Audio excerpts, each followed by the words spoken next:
വേനലിൽ പൊള്ളാതെ നീർ പെയ്തു നീ ചെയ്യാതെ ഞാൻ കമ്പിളി പോലെ നിന്നെ പുണരാം.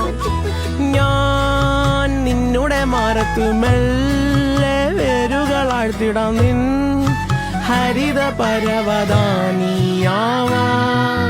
കാലം കൂട്ടുനിന്നില്ലെങ്കിലും എന്നെ പറിച്ചെറിഞ്ഞാലും വീണ്ടും പടർന്നു കേറിടും ഞാൻ.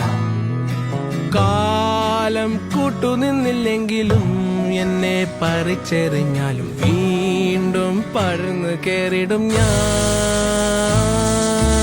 എന്തിനി വേഗം ഇത്തിരി നേരം, എന്തിനി വേഗം ഇത്തിരി നേരം പറ്റിപ്പിടിച്ച് ഞാൻ നിന്നോട്ടെ നിന്നുടെ മൃദുല പ്രതലമധിക മധുരമതിമനോ